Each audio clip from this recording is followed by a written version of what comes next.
Welcome back and Happy New Year. This is the 84th, I think, episode of Franco's World. The second part of the interview with Chris Lamadieu is coming up. I got to get through some things first. Had a good gig on New Year's, and if this is your first episode listening after the gig on New Year's, I welcome you. In news, I peaked in the charts last year at 72 in the Apple podcast stand up podcasts on Apple, and I peaked at 72. I mean, obviously, I instantly went right back down to where I was at originally, but still peaking at 72 is really cool. So thank you guys very much for listening to me to get me to that spot.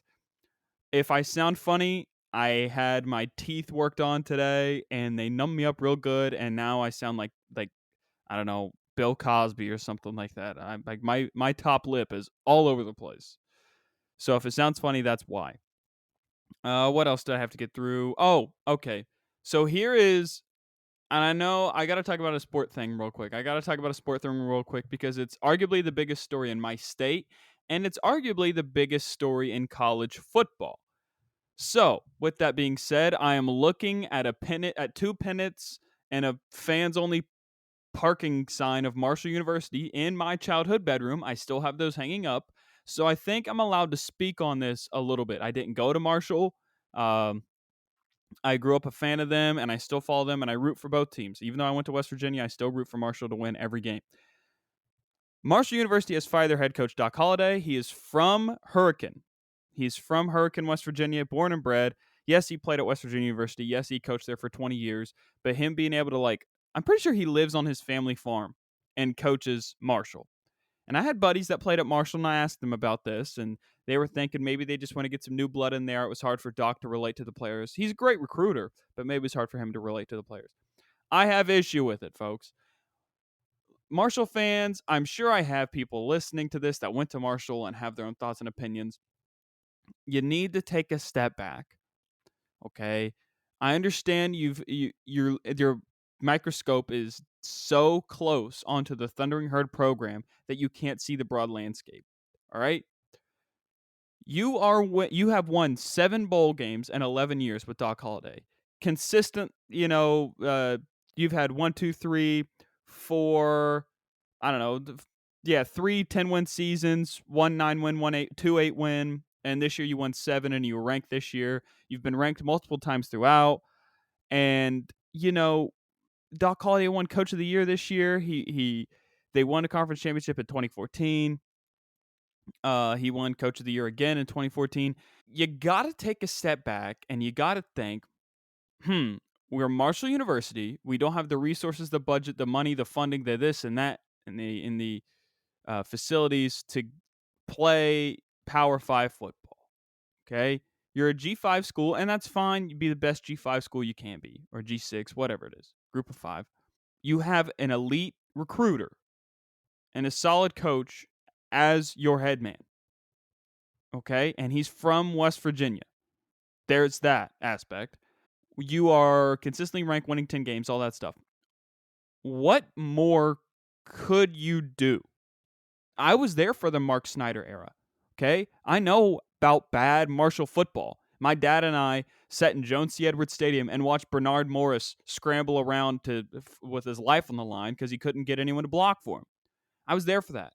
Yeah, I saw Ahmad Bradshaw too, but still, I was there. Aaron Dobson, I was there. Brian Anderson. Here's a Case Whitehead was your best player, and he was the punter. I was there. I know this stuff. Okay. Tyler Warner, Parkersburg native, the kicker. I still think that kick went in against West Virginia. Okay, I know what's going on with the program. From 2005 2010, Marshall won 41% of their games and qualified for 1 bowl game. That's it. You've won 7 bowl games with Doc Holliday. Listen, dude, I mean, I remember the Little Caesars Pizza Bowl. I remember that. The 6-6 year, and it was a big deal. You guys were pumped for 6-6 10 years ago. Pumped for 6-6. Got a chance to win a bowl game. Now, you want to throw the baby out with the bathwater because you didn't win 10 games. You won 9. They're saying he can't get it done in the big game. You won 7 bowl games. You went to the conference championship this year. Yeah, you laid an egg, but you went. It's a pandemic year. It's a bananas year. You had a freshman quarterback. Dude, you had an elite defense. If you want to promote the defensive coordinator, that's probably the best possible move is to promote from within, promote the defensive coordinator. Players seem to like him. But why fire Doc Holliday? That just doesn't make sense to me. I know I went on a 5-minute rant about it, but I just had to get that off my chest. Dude, you're consistently winning 10 games. You're ranked. You are Marshall University. And I just don't get it. I just don't get it. I really don't get it. And the fact that apparently it's come down from Jim Justice, that's a conspiracy. I'm not going to go all in on that conspiracy because the Marshall University president said that's hearsay. So I'm gonna agree with him on that. But still, dude, I just it wouldn't surprise me if Doc 1 retires or 2 becomes an assistant at West Virginia University. Those are the only 2 options I have for him in my mind. That's just crazy to me that they fire him. But anyways, I hope you enjoyed this episode with Chris. We finally get to talk about comedy in this one. I think the last 15 minutes we have a comedy conversation, and there's obviously a little bit of sports and stuff like that. So hope you enjoy that, and I hope your new year start out great. But then you look at LeBron, and they were both given these big tasks at a young age, and LeBron has still remained culturally relevant, exceeded expectations, and is still doing it at age 36. Yeah. I think there's not, like, at the end of the day, he's one of the greatest athletes of all time. In all sports, you're absolutely right. And I love the fact that he kept his boys with him. He has this tight circle of people that he trusts. LeBron does not have a very big circle at all. He's got like 5 guys. And I love watching those. Sports. What's that? I said Clutch Sports. Clutch Sports, Rich Paul. Yeah. Rich Paul. If you want to talk about it, guy came from selling jerseys in the back of the car to one of the most powerful people in the NBA. It's Rich Paul. Yeah. What did he do? I love watching those More Than an Athlete series that LeBron did, where you get to see like the behind this, because I'm obsessed with LeBron's like work ethic and his strive for greatness and all that stuff. Like I love that, and those videos where he's working out and he's like motivating people, and that whole More Than an Athlete series on ESPN Plus. It's so cool because you got to see that whole 2016 championship run where they come back from the 3-1, and he's walking into the locker room after I think they make it 3-2, you know what I mean, in the series after they win that second game, and he's like, yo, they messed up mentally. They're messed up. We're winning this thing. And he just the will and determination to take all these scrubs on Cleveland, other than Kyrie, and be like, and say, hop on this back. We're winning the title. Dude, awesome. And like, you hear the way people who play with him talk about him. Like, as much as we love Jordan, and like people often say good things, we often every now and then hear teammates tell us he isn't this or he isn't that. They hated him. I mean, he would beat them up to win. Now, I love Jordan too. Don't get me wrong. He's also an excellent. Like, I just love excellence, and he just, he would beat people up to win. I love it. Like, they interviewed Rondo. And Rondo's an amazing point guard. I think Rondo gets into the Hall of Fame. Interesting. Just because of the amount of sheer titles he's won. Was he won 3 now? I think it's 3. Yeah. But I think he had like 2 or 3 All-Star appearances. I think he just gets in, like, just gets by.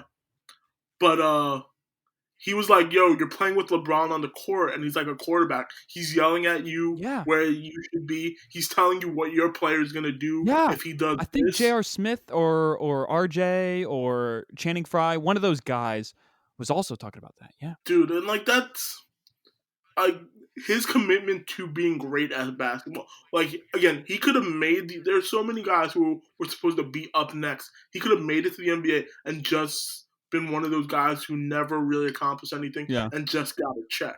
Yeah. But he made sure he wasn't. It's so funny to hear like J.R. Smith just be like, yo, when Bron's on the court, he'll say straight up like, JR, bump that way, he's going to pin down this way, your guy's coming here. And then they do it, and it's just like insane. So do you see LeBron being a coach or a front office guy? Because he picks his teams. He could be a front office guy. He picks his team. Okay, so people keep talking about Dan Gilbert, because Dan Gilbert technically, I heard, wants to own – he's a Detroit guy and wants to own the Pistons. He's a Detroit guy? Yeah, Dan Gilbert. I mean, I know he's the owner of the Cavs and stuff. I just thought he was a Cleveland guy. I know he's owning Not he owns a lot of property in Detroit. so like people keep saying that he wants to eventually buy that Pist that organization, and people think and speculate that LeBron's gonna get enough money throughout his career to pull an MJ and buy the Cavaliers. Ooh, that'd be nuts. Well, I mean, MJ's a horrible executive, no offense to Oh, MJ. straight up. I'm glad. I don't think he makes any major decisions. I think I'm like, or if he does, I would try to like be like, "Yo, don't, No, I'm pretty please." sure he's on a record of saying, like, Frank Kaminsky is gonna be a star. Pretty sure he said that. I, I don't want to trust MJ with any basketball No. decisions. LeBron hates playing with rookies. It's documented. Like, he hates playing with rookies. So I don't know how well he's going to do in terms of cultivating talent because LeBron himself is a great player. And when Hmm. he gets on teams, he's like, yeah, I want X, Y, and Z because they are also great players. And then they bring them on the team. And it's pretty easy to look like a great basketball mind when you yourself are arguably the greatest player of all time and you're playing with perennial all-star players. Yeah.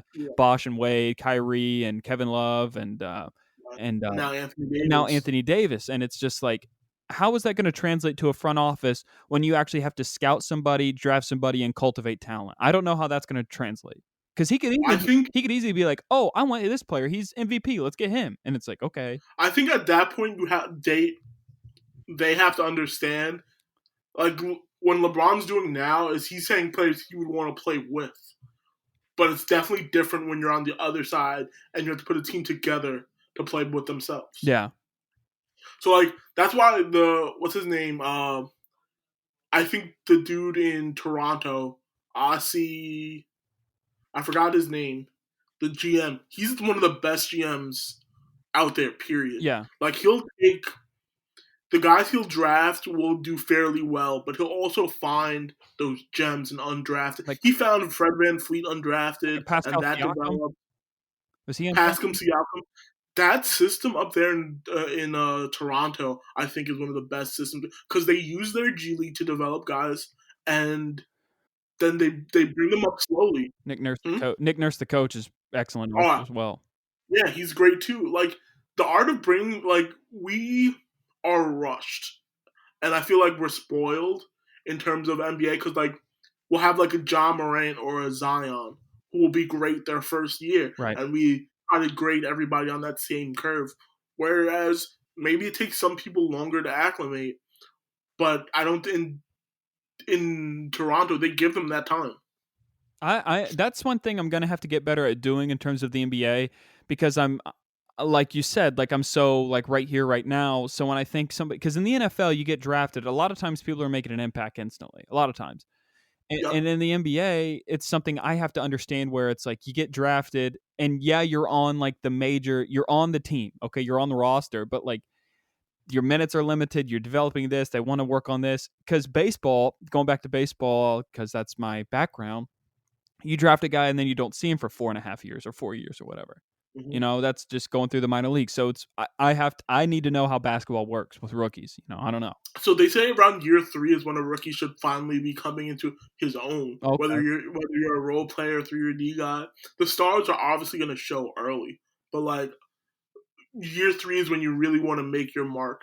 But I love the baseball system. I love baseball and I love soccer. Yeah. Soccer and baseball to me, the way we invest in you early in your life, Yeah. and we bring you into our academy or into minor league system, and we rate and we live and you work with our system, and we bring you up gradually. I think I want American sports to move towards that. I would Just like to see some academies. Yeah, that'd be MLS is getting that way with their youth system, which is pretty cool. dude, it's been amazing this year. If anybody's having a great year, it's U.S. soccer because more players are being bought out of our academies to go play over in European Oh yeah. academies. Oh yeah. And the one thing about We have a soccer is 19 year it's old like kid go ahead. we have a 19-year-old kid, Brian Reynolds from the MLS Academy, who just started this year for uh, the Dallas MLS team Mhm. after their starting right back got bought over to Europe, and now this young kid is also getting bought over to Europe. That's wild. It's been amazing. The thing is about American like so my sister lives in Spain and she lives in Madrid, which is like the mecca of international soccer, Real Madrid. And so you're driving through the city and you're seeing like whole schools and academies for this certain coaching or that type of teaching that like it's insane the way they develop talent over there versus what we do. Like you'll never see a Miami Dolphins academy in Florida. I think I think we should.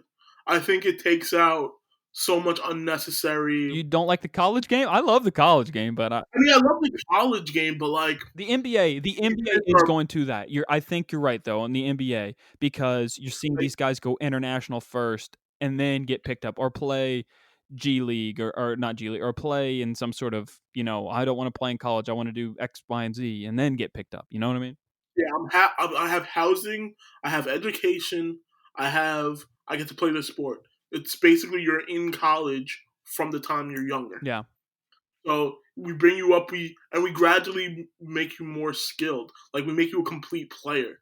Like you can't play here. You can't be in this academy if you aren't learning or getting better. And it trims the fat, so you have less expectation, and then these kids go on to do other things. Whereas you have AAU who makes these kids great at one thing. Mhm. I could score, I Yeah. could shoot, I could dribble.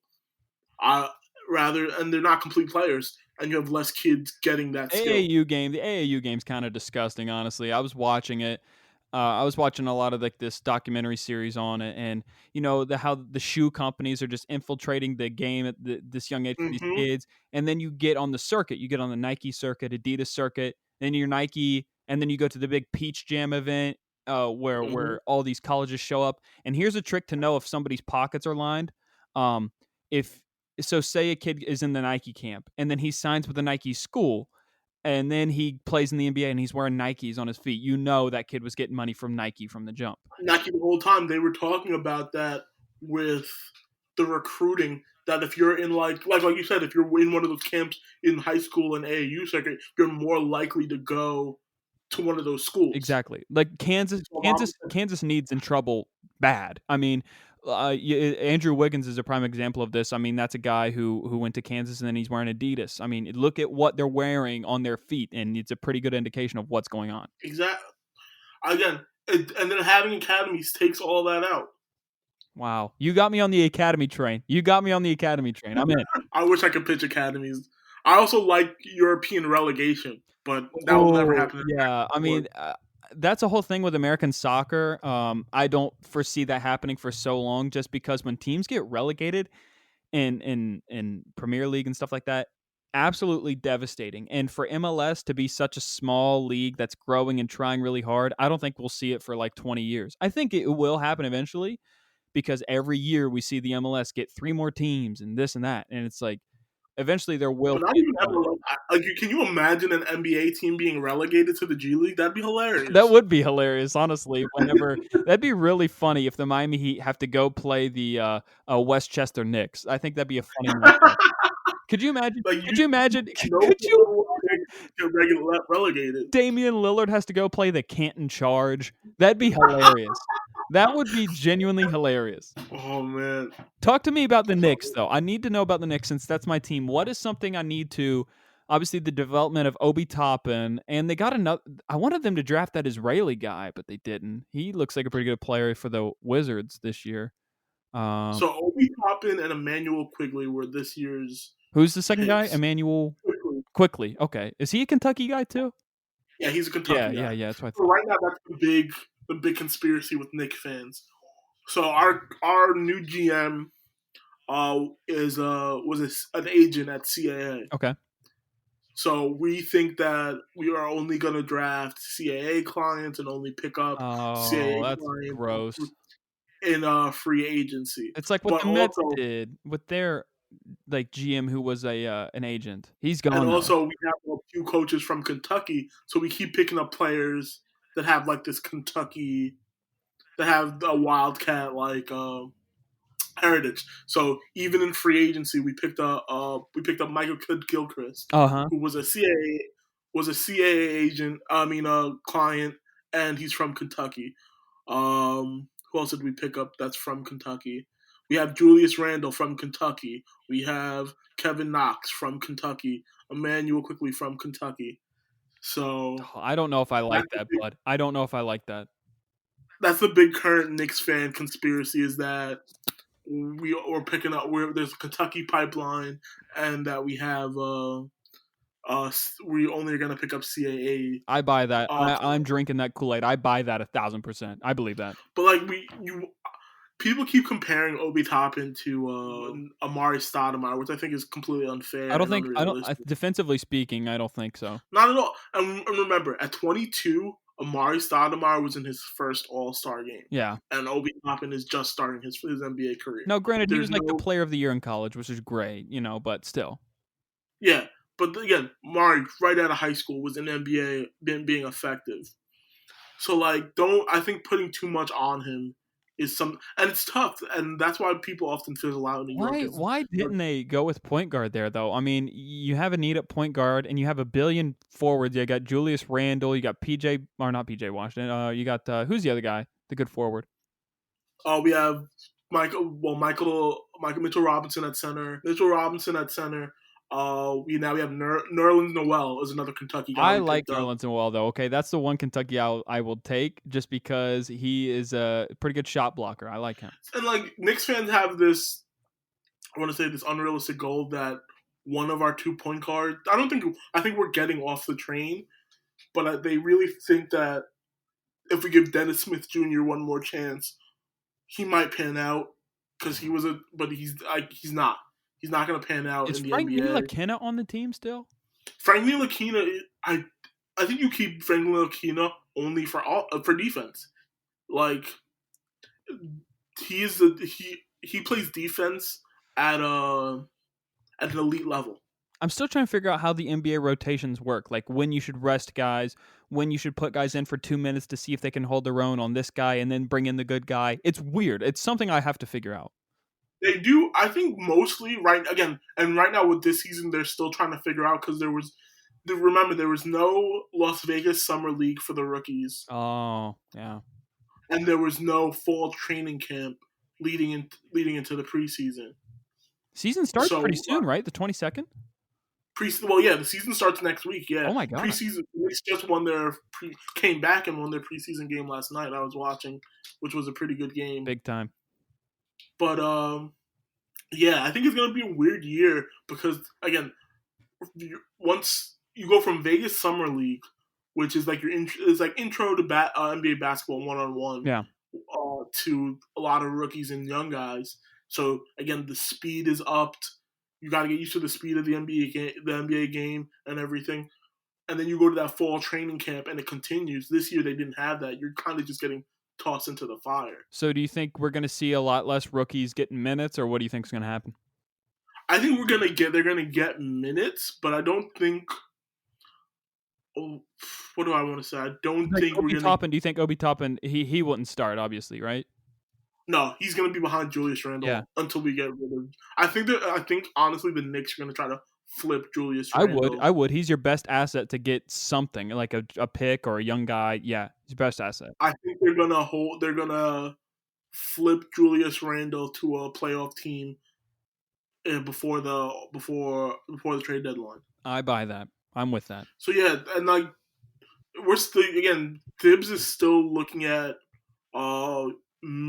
again still looking at units and minutes, and he's missing guys because Austin Rivers is injured, Michael Kidd Gilchrist is injured, so we're still seeing who's gonna get those minutes. Like Emmanuel Quickly is getting minutes right now Yeah. because those guys are injured. Even though he's done really great in his minutes that he's gotten on the court, which I hope doesn't get taken away once those guys come back. But you just foresee, I mean, is it inevitable that Knicks just like they're going to get the first pick next year? I mean, barring a lottery, mess up. So I think it's between them again, and the Cavaliers also aren't going to be Cavs are good bad. this year. Cavs are bad. I was looking at the So, Cavs roster the other day, and I mean, Colin Sexton and Chetty Osman might be the only names, and then they obviously they're rookie, but yeah. So again, and I think the Knicks are gonna might play a part in that Harden trade. Okay. Because again, they said they're willing to take on bad contracts so if they need a third team to be in that trade. Okay. Yeah, that's I weird think how the NBA can do that with the 3 teams and stuff. That's tough. 3 team trade. I think because the Knicks said they're willing to take on bad contracts because they have the cap space, so they're willing. I think they'll take on. They'll try to help in whatever trade they can Yeah. to get more picks. Yeah. I'm with that. Got a few minutes here. Again, we need to talk about comedy just because, at the end of the day, we are jokesters. I want to. So Let's do it. you're from New York, you went to LA, and you're doing your stand up stuff, and you want to get into writing and everything. Um, would you say, like, a Mount Rushmore? Like, who are some of the people you admired on your comedic journey, and, like, when did you start and stuff? So I want to say I started in 2015. I think I did my first show, Hmm. and like what I did, like I got put on an actual show, and I was not ready at all. Ooh, did you I eat it? should Did you have. eat it out there? I surprisingly didn't eat it, but like looking back at what happened, I was like, dude, this is not stand up. This was just me being stupid on stage and people laughing. Right. So like then you slowly learn. And my goal as a my Mount Rushmore is who do I have on my Mount Rushmore? You have the obvious Pryor, you have Chris Rock, Hmm. but also for me, I have guys like I want to say Donald Glover, who became good at a little bit of everything. Yeah, I watched that Donald Glover weirdo special so many times in high school, bro. Yeah, he's really good. Dude, and then he was writing for 30 Rock at that time. Right? And Community. I think he was on Uh, Community. and he was on Community. Uh, People who could, I think the goal in comedy is to guess be great on stage, but you want to be versatile because again, not everyone's gonna make a livable wage Right. just being on stage. Absolutely. So for me, I love narrative storytelling. So for me, in the last, well, at least even before the pandemic, but during the pandemic, I've been heavily like reading a lot about screenwriting and writing a lot. And I finished a pilot for myself, which was a big Nice, man. thing for Congrats. me. Thank you. But like, I think that's a door that a lot of comedians can, because we write a lot anyway. Every day. We used to Every write day, a pen to lot paper. every day. So I think that's something that a lot of us should get into because with all the people out here making content with like the Amazons and Yeah. Oh, yeah. there's writers rooms available. That's a good point, man. And I've said this on a billion episodes. I'll say it again. There's more room at the table for people to get a piece of the pie. However, the piece of the pie is smaller than what it used to be. Hmm. Yeah. And like I again, not I always say this to friends because they're like, "Oh, I didn't get this, I didn't get that." I'm like, "Cool, maybe the being in front of the camera, maybe not for you. Yeah. Maybe there's something behind the camera for you, and you have to learn a bit about everything." Yeah, comedians themselves are very adaptable people. I mean, you have to be able to think quickly. So you making a transition, and not that you're not gonna quit stand up or anything, but you making a transition into being able to write, I think would be an easier transition than, say, if an actor said, "I'm gonna start writing." Yeah, and like also like there's this program that I'm starting at the end of the month about just being around film sets and getting you on film sets to do PA work, and I'm just like learn as much as you can about the industry so that when you get in the industry, there's always a place for you. That's a good point. You're like the utility man on, like, a basketball team. You're the 6'8" positionless Exactly. player. I think a lot of us as comedians are one track minded, where we're like we have to get a Comedy Central special, we have to do this, we have to do Mhm. this, and I'm like nah. The goal is to enjoy what we're doing, but make a living. The goal is to, like, I've said that again, you're preaching to the choir here, bud, but it's like, if I can make a career where I make people laugh for a living, and if it's on stage and I'm touring, I mean, wow, that's the moon. But it's like, if I get to do, local spots, and make a living at it, and be in a writer's room, I win. Like, that's awesome.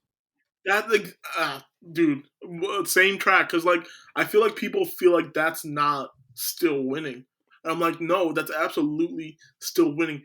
You were gonna be writing anyway. Now you're getting paid to write. You're getting to make jokes for a living. I mean, isn't that the goal? I mean, come on. Exactly. And like again, people feel like there's if you're not in front of the camera or you're not on Comedy Central. You're not making it. But again, there's so many new avenues that people are Well, taking. look at what some of the hottest comedians in the game right now are doing. They're saying, "Nah, screw this Netflix, screw this Comedy Central stuff. I'm gonna bring the people to me." You know what I mean? And just do it on YouTube. your own, on like Andrew Schultz before the Netflix, he was just doing it on his Instagram, and he was doing his Patron, and he was making people were telling me he was making great money on Patron, selling On exclusive Patreon? content. Patreon, my fault. He's just sipping Patron. He was just sipping Patron. Patron. He was making ad deals, sipping Patron. But like he was making great money on that, I heard. Yeah. Oh, yeah. Patreon is the way to go. I mean, I have a page set up, and so that's why I'm trying to start recording episodes in bulk more, so that way I can put out Mhm. content earlier on there and do more videos now that I have internet and I can actually get stuff out. But you're absolutely right. It's the way to go. I mean, Schultz is the an early innovative mind in that he saw through it. But you look at a guy like Sam Morril. You look at who else put specials on YouTube? Joe List put a special on YouTube. Norman put a special Joe on List, YouTube. Mark Norman. Yeah, all these killers put specials on YouTube, and I know I'm missing people, but yeah, I mean it's just the way to go. Again, make your own way is something that I'm again pushing for now. But also, yeah, I'm going to learn to write and produce my. I think after the pandemic, I want to produce my own short film because I've been writing one with a friend, Wow. and our goal is to start filming as soon as everything opens back up. That's really cool, man. Do you have a loose premise that you mind teasing us with? A loose premise. So I'm gonna tell you a very loose premise. Go ahead. It's more of a dramedy than I love dramedies. I Me think too, man. the I love world a is good neither dramedy. the world is neither all drama or all comedy. So I think a dramedy is the perfect representation of what's going on. Right. Um, but it's basically a person at their person's funeral, a father's funeral. They find out that they have another sibling. Uh-huh. So it's just about examining family. It's examining how we view family and how secrets affect family. So like it's just a little bit of that, Yeah. all in a spoon of because we both have had experiences similar to that. Where you have like people in your family you didn't know you had and stuff like that. Yeah, That's wild, man. And the fact that that actually happened to you, I'm sure that it's going to shine through in your writing, that it just seems more real as opposed to like, I want to write a story about this and then it's forced. You know what I mean? yeah. So like we both were. It was, and it's another comedian. We were both just joking about it one day, and we found out we both had similar experiences about it. So we decided let's get this somewhat down on paper and just see where it goes. And we've been chopping it up most of quarantine. And I went to a few Zoom seminars. By the way, go to Zoom seminars. I think is another big thing to tell people. Zoom, If you're Z- interested in a certain subject, Zoom right webinars, now is the perfect time. Huh? Zoom seminars. What are like? So you just like sit there and listen to people So speak like there was a few Zoom seminars on like A, writing, B, filmmaking. On just like searching different sites, I found different seminars. Like there was a film study on short film where I met actual contacts that I'm using now that. That's cool, man. Did you to study? Did you study filmmaking at Rutgers or I something? studied, I studied television. Ah, Uh, okay. I never got into television right until after. Like that was my big thing. After I left college, I got into the idea of wanting to write for Uh television, huh. which is another big thing. I think I went to college when I wasn't supposed to because I didn't know what I wanted to do. I think I want to be more. I want to do more what you did was I want to do sports agency. Uh huh. So I wanted to represent sports people. I didn't want to represent people. I just wanted to work into the game. Like, and I don't think it ever crossed my mind. Like, in the office that I was in, everybody had aspirations. Like, you go around the room and people would say what they wanted to do, and everybody said, "I want to be a GM of a baseball team. I want to be a president of baseball ops. I want to run a ball club." And I thought it was great that those guys had that aspiration. And then it came to me and I did not have that aspiration to run a whole ball club. I think it'd be cool to work with a team and have some say into what people you bring in, but to actually run a ball club I had no desire to do it. So I was like, okay, maybe I should not try to continue to do this. Before I got into comedy, and this was like right before I got into comedy, I was still this was a little bit. I was interning at a bunch of different talent agencies. So like I interned at I'm not well. Don Buchwald's in Manhattan. Uh, I interned at a place called Red Entertainment, Uh-huh. and I loved being like reading scripts. I loved all of that. But I was like, dude, I don't think I belong here. I don't have this certain drive that these guys have Yeah. Well, the to thing try to the thing was excel. I was a Well, comic before I got my baseball gig too, so that kinda made it tougher. I became a comic shortly after. After one of them were like, you should try going to like an open mic or something, Yeah. and ended up going. But yeah, I think there's a certain drive those people have to do that. But like, I think there's a shift in like realizing you could sell talent to realizing that you're like maybe I could do this. Maybe I'm talented. Yeah, and I think, people are bypassing agencies and stuff like that and realizing that, like, that's just taking more money away from me, I can handle my deals myself and stuff like that. I feel like they are. I feel like I have a couple of friends who got rid of their managers during the pandemic. And I'm just like I always to me because I never had one. I view that as like a milestone for me. Yeah. But like some of my friends who have them, they go through them like nothing. Yeah. And they're like, I book most of my own stuff, so why do I need this person taking a percentage? Exactly, and you see that even in the NBA. I think Jaylen Brown negotiated his own contract. A lot of them now, their fathers are like their agents, or and like, but like these guys are.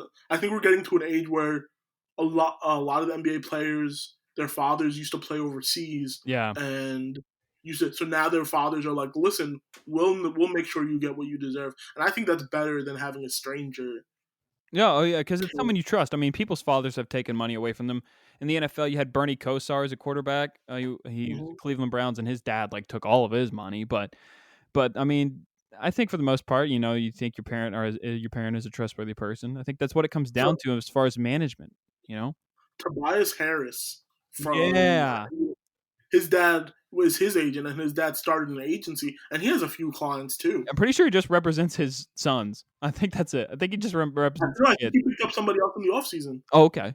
But like that's ideal because you're keeping that family all in the money. I mean that money all in the family, and you know this person has your actual best interest. Exactly, exactly. And versus you're with a talent agency and you're like the 10 billionth client they have, and they don't really care if you succeed or not. You know what I mean? It's it's always interesting because like when I was working there, I was sitting at desks, and I was like, you would see these people come in and like their whole life, you as an agent have to take care of this person's whole career. So your whole career is taking care of this person's career. You have to make sure they're on time. Wild. You have to make sure they know their line. You have to do this. You have to do that. And I'm like, dude, I don't want to do any of this. That's wild, man. Well, I'm happy you figured it out. You have a guidepost, an outline of what you'd like to do. It sounds like you got a good plan, man.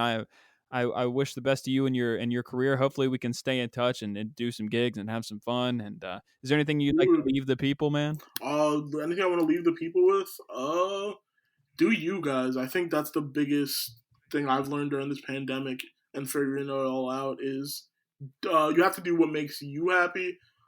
And that's pretty much it. Wow. Figure out a plan and go with it. Put number one first, in the words of Chris Lamadieu. I like it, folks. I like it. Hey, Chris, thank you for being on, my man. And everybody, remember to follow him at his Twitter and Instagram At Chris Lamadieu on at both Twitter and Instagram. it's easy, folks. I'll put it in the description. And in the meantime, keep taking care of yourselves and keep all those messages coming whenever you send them. It makes me feel good. So thank you guys very much. I will see you when I see you, and I hope you all have a great day.